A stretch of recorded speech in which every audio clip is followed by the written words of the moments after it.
श्री स्वामी समर्थ. सर्व स्वामी भक्तांचं, गुरुभक्तांचं आणि सर्व सज्जनांचं चेतना प्रवाह या YouTube चॅनलवरती तुमच्या सर्वांचं मी संजीवनी मनापासून स्वागत करते. गेल्या गुरुवारपासून आपण आपल्या चॅनलवरती दर गुरुवारी स्वामी अनुभवाला सुरुवात करणार होतो. 2-3 ताईंचे स्वामी अनुभव सुद्धा आपल्याला आलेले आहेत. पण आपल्याला वेळेअभावी व्हिडिओ बनवता आला नाही. त्यामुळे आज आपण आपल्या चॅनलवरती स्वामी अनुभवाला सुरुवात करत आहोत. तर आता इथून पुढे प्रत्येक गुरुवारी आपल्या चॅनलवरती स्वामींचे अनुभव येणार. तर आपल्या स्वामी भक्तांमध्ये जर कोणाचे स्वामी अनुभव असतील तर तुम्ही आम्हाला मेसेज करून सांगू शकता. आणि जर तुमचे स्वतःचेही स्वामी अनुभव असतील तर तुम्ही ते आपल्यासोबत शेअर करू शकता. तर आपल्याला 2-3 ताईंनी त्यांचे स्वामी अनुभव पाठवलेले आहेत. आज आपण ज्यांचा स्वामी अनुभव घेणार आहोत त्या ताई इथल्या सोलापूर जिल्ह्यामधल्या आहेत. त्यांचं नाव सुनीता राजेंद्र शेळके असं आहे. तर त्या सोलापूरच्या आहेत. सोलापूरमध्ये ते शेळगीमध्ये राहतात. तर त्यांनी आपल्याला त्यांचा स्वामी अनुभव पाठवलेला आहे. तर चला तर मग ताईंचा काय स्वामी अनुभव आहे तो आज आपण ऐकूया.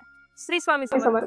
श्री स्वामी समर्थ. तर सोलापूरच्या ताईंनी आपल्याला जे स्वामी अनुभव पाठवलेला आहे तो स्वामी अनुभव तुम्ही वाचताय की मी वाचू?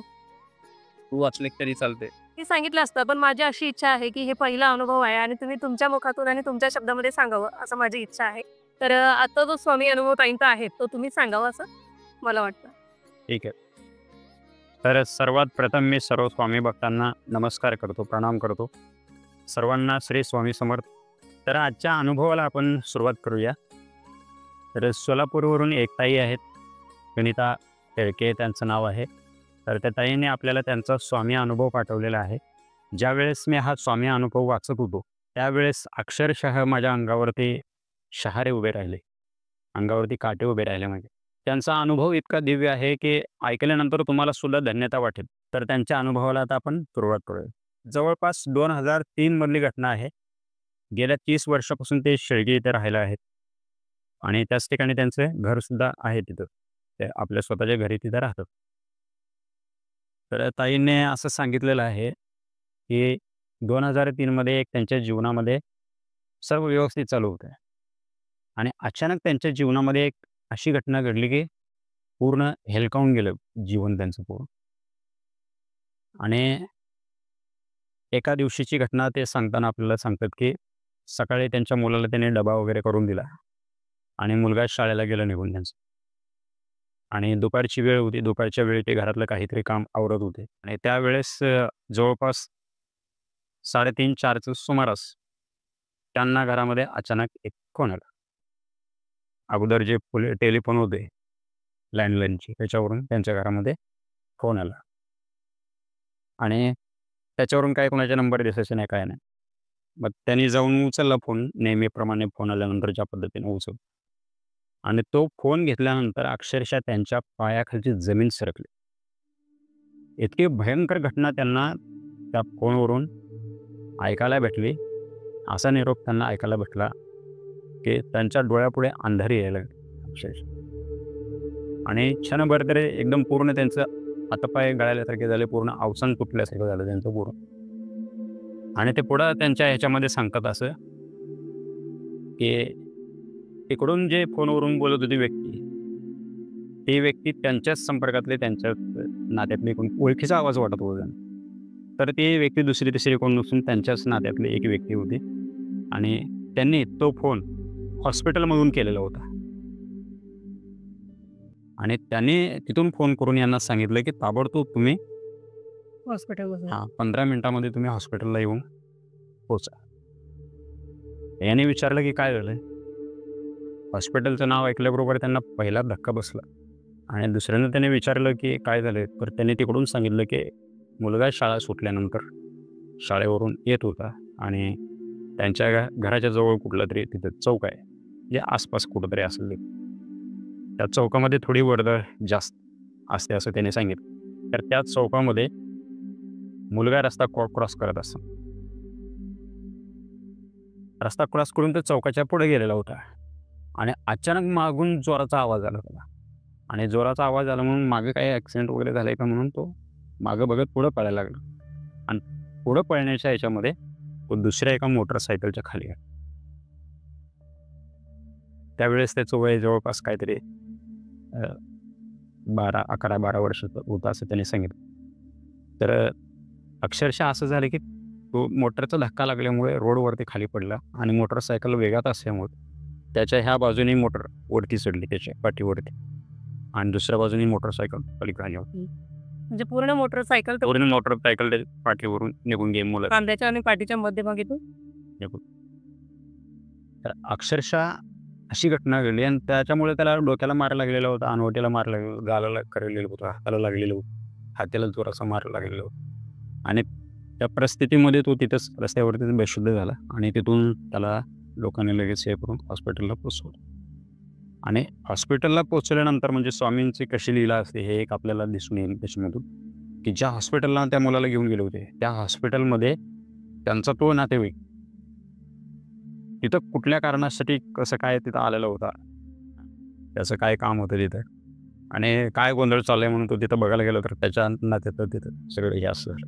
मग त्यानं लगेच त्याच्याकडे नंबर होता लँडलाईनचा, मग त्यानं लगेच नंबर डायल करून घरी कळलं. त्याच्यामध्ये असं झालं की ते लगेच घराच्या बाहेर आले, जे काय काम होतं ते बाजूला टाकून दिलं, घरसुद्धा त्यांनी बंद केलं आणि आहे तसं ते रिक्षा करून ते हॉस्पिटलला जाऊन पोचले. आणि तिथं जाऊन बघतात तर काय अक्षरशः मुलगा पूर्णपणे बेशुद्ध पडलेला, म्हणजे त्याला काय हालचाल तर नाहीच नाही तिची आणि पूर्ण श्वाससुद्धा त्याचे मंदावलेले होते आणि बेशुद्ध अवस्थेमध्ये पूर्ण डोक्याला मार लागलेला होता, त्यातून रक्त वाहत होतं, त्यांनी सांगितलं कपाळाच्या ऐकत. तर ह्या अशा परिस्थितीत मुलाला बघितल्यानंतर त्यांना एकदम ते सहन झालं नाही, पूर्ण धक्का बसला जोराचा. आणि नंतर मग मुलाला हॉस्पिटलमध्ये पुढं हे केलं त्यांनी ट्रीटमेंटसाठी आणि अर्धा एक तास ते त्या ठिकाणी बसून राहिले नाही. नंतर डॉक्टरने सांगितलं की खूप सिरियस कंडिशन आहे आणि छातीला जोराचा मार लागलेला आहे, पाठीवरून गाडी गेलेली असल्यामुळं पूर्णपणे असं दबल्यासारखं झालेलं आहे आणि त्याला श्वास घेण्यामध्ये सुद्धा अडचण निर्माण झाली.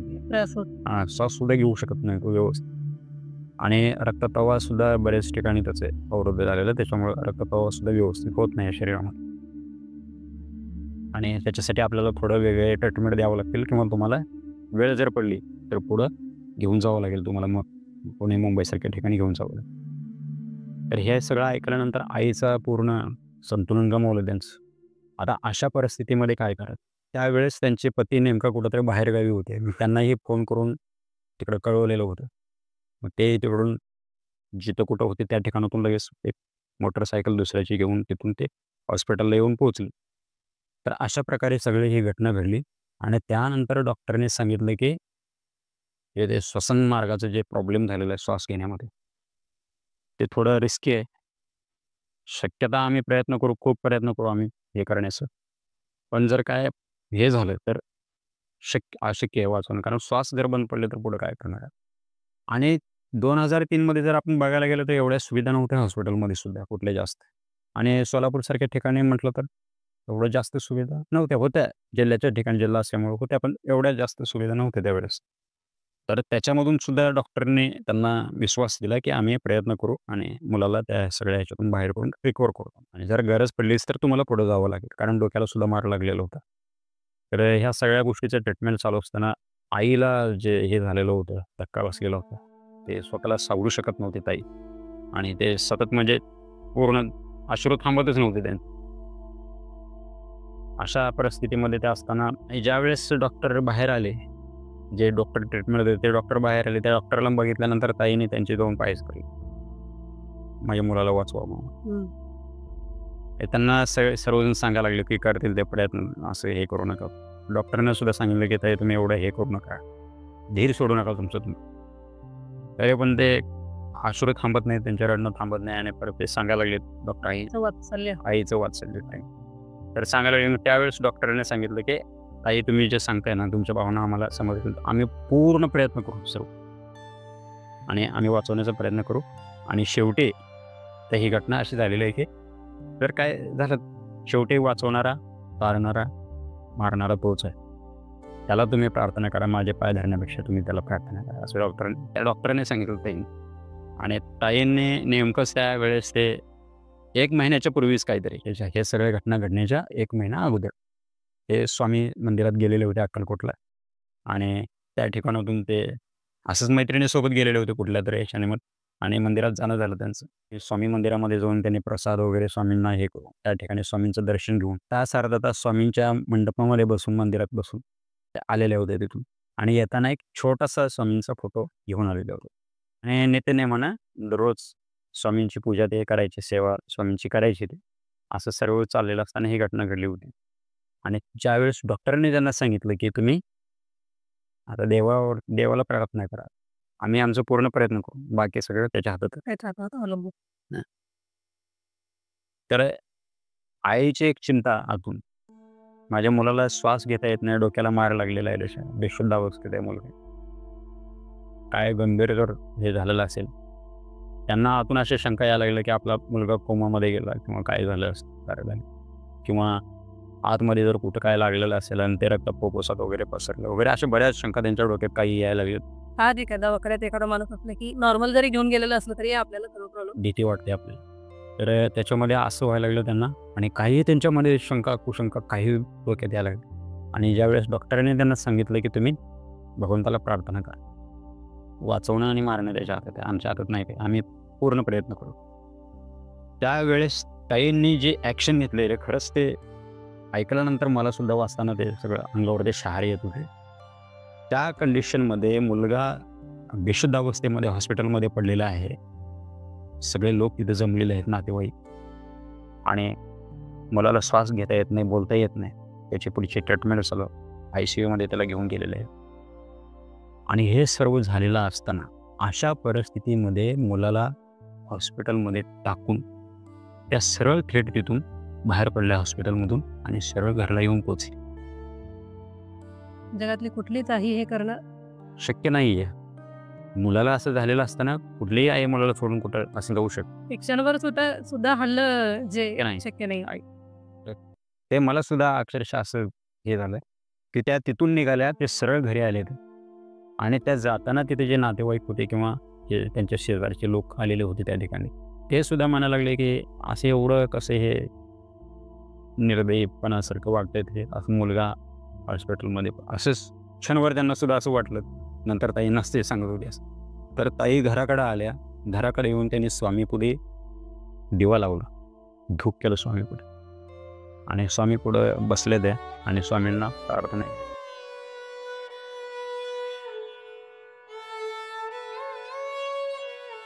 आणि स्वामी नामाचं जप केलं त्यांनी बसून शांत मनानं.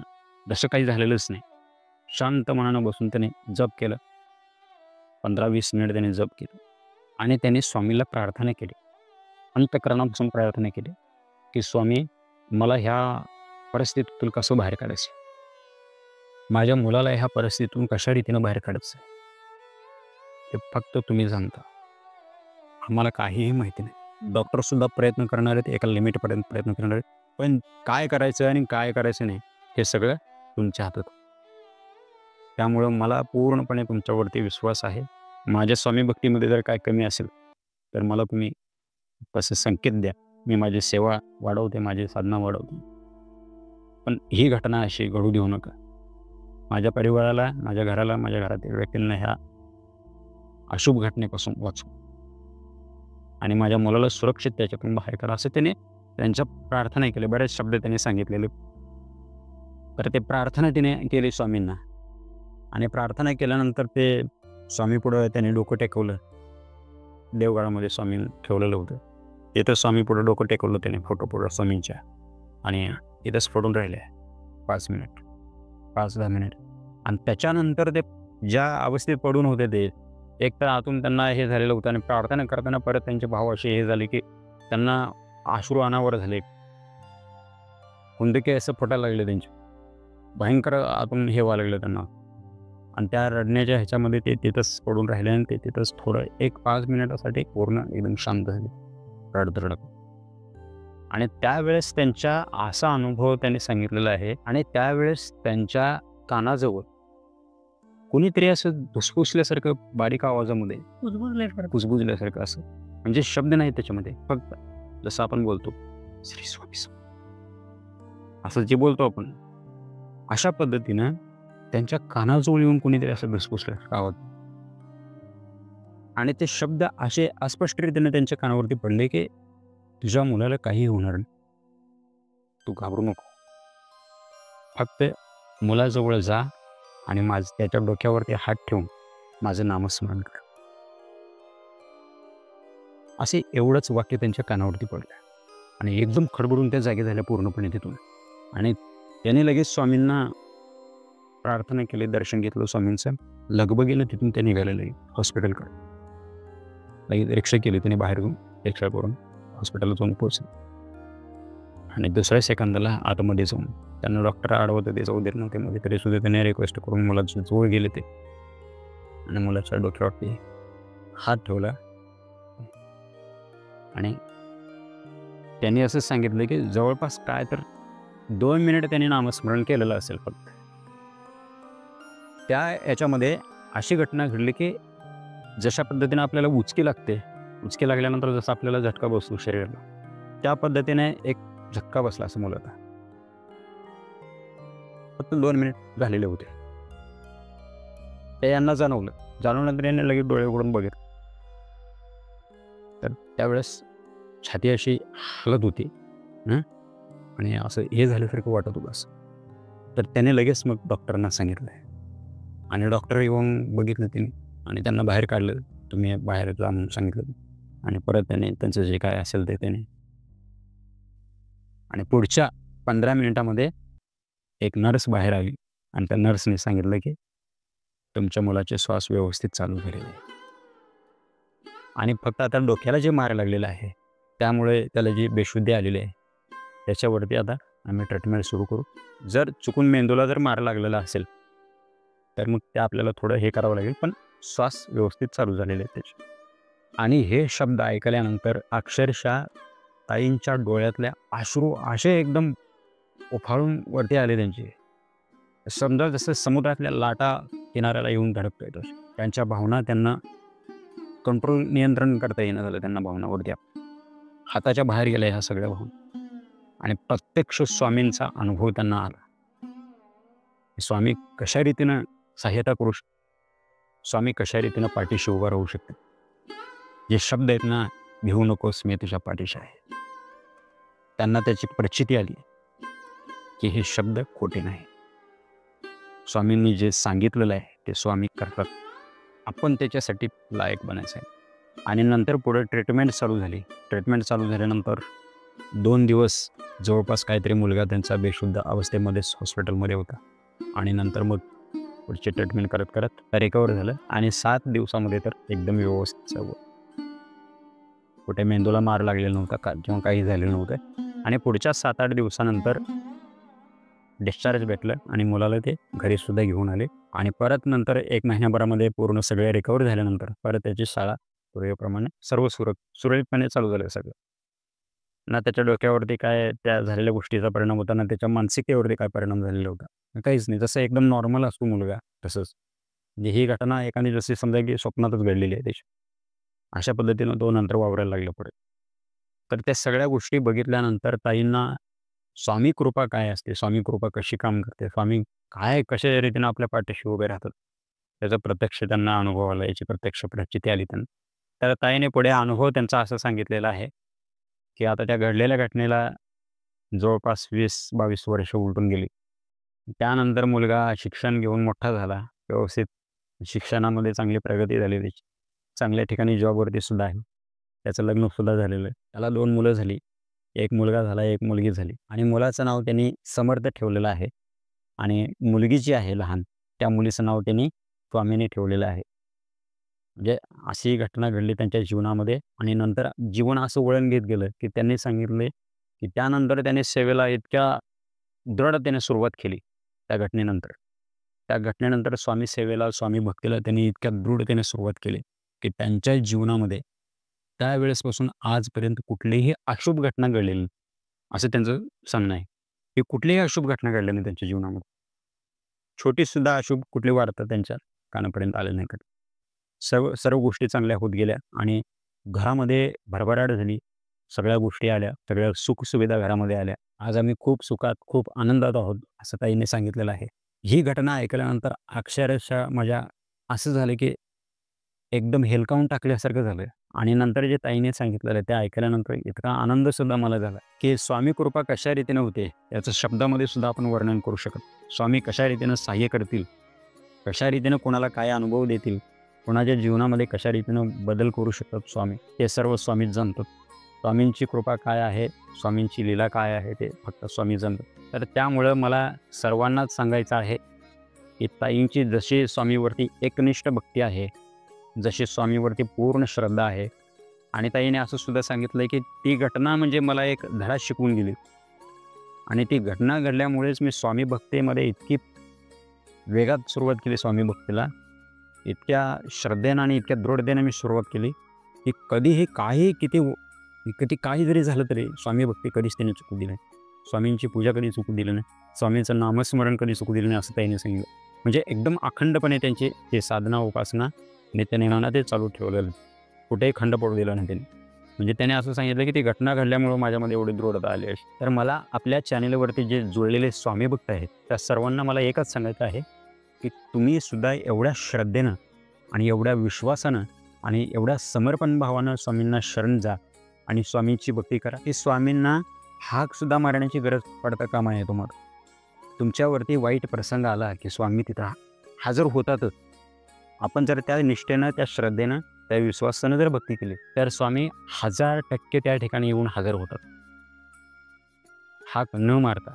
तर सर्वांनी आपल्या स्वामी भक्त ताईंनी जो अनुभव सांगितलेला आहे त्या अनुभवातून एक चांगला धडा घेऊया आपण, आणि सर्वांनी त्या पद्धतीनं आपण स्वामी भक्ती करूया, स्वामींची उपासना करूया, आणि स्वामी भक्तीच्या मार्गावरती आपण आज ज्या गतीने चाललेलो आहोत त्यापेक्षा अधिक गतीने आणखीन वेगाने आपण पुढे जाऊया. तर सर्वांनी अखंड श्रद्धा ठेवा, एकनिष्ठ स्वामींची भक्ती करा, स्वामी निश्चित तुमच्या मदतीला येईल. आजचा अनुभव असा आहे. तर सुनीताताईंनी आपल्याला जो त्यांचा स्वामी अनुभव पाठवलेला होता तो आज आपण दादांच्या मुखातून ऐकला आहे. तुमचा जर काही स्वामी अनुभव असेल किंवा तुम्हाला काही स्वामींचा अनुभव आलेला असेल तर तुम्ही आपल्या या व्हिडिओच्या डिस्क्रिप्शनमध्ये टेलिग्रामची लिंक दिलेली आहे, तिथून तुम्ही आम्हाला मेसेज करून कळवू शकता. त्या व्यतिरिक्त आपलं जो चॅनलचं डिस्क्रिप्शन आहे तिथंही टेलिग्रामची लिंक आपण दिलेली आहे. तुमचा जो स्वामी अनुभव आहे तो तुम्ही आम्हाला लिहून किंवा ऑडिओमध्ये आणि जमत असेल तर व्हिडिओमध्ये सुद्धा तुम्ही आम्हाला पाठवू शकता. प्रत्येक गुरुवारी आपल्या चॅनलवरती आपण एका स्वामी भक्तांचा अनुभव घेऊन येणार आहोत. तर भेटूया पुढील गुरुवारी नवीन स्वामी भक्तांच्या एका नवीन अनुभवासोबत. तोपर्यंत श्री स्वामी समर्थ.